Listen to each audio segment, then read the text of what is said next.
In today's video, I'm going to teach you how to report a bug in Claude AI.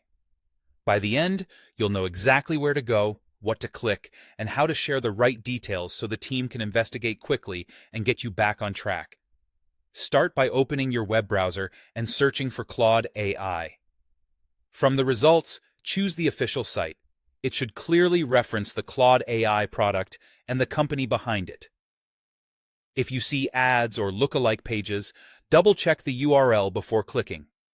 Going to the correct site helps you sign in securely and ensures you're using the latest interface. Once you're on the official page, sign in.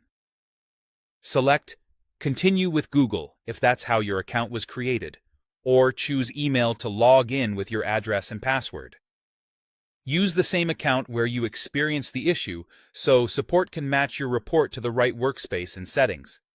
After you're signed in and looking at the main app, go to the bottom left corner of the sidebar. Click your user profile, which is shown as your initials or your display name. This opens your account menu with helpful options. In that menu, select Get Help. This launches the built-in messenger, a small chat window that appears over the app. It's designed to guide you through troubleshooting and, if needed, connect you with support. Give it a second to load if it's the first time you're opening it in your browser session. Inside the messenger, click Send us a message. You'll see prompts that help you describe what's going wrong. Follow them and be as specific as you can. A strong bug report includes what you were trying to do, the exact steps that led to the problem, and what you expected versus what actually happened. If you saw any error text, include the exact wording.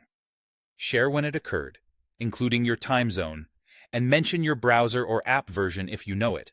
If possible, attach a screenshot or a short screen recording that shows the behavior from start to finish.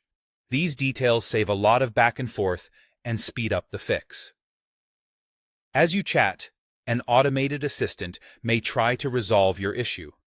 If it can't fully help or needs deeper investigation, your case will be referred to a specialized team. Keep the messenger open or check back later for updates and watch your email for follow-up questions. Reply in the same thread so everything stays in one place. That's it. You've reported the bug the right way with all the context the team needs to help quickly.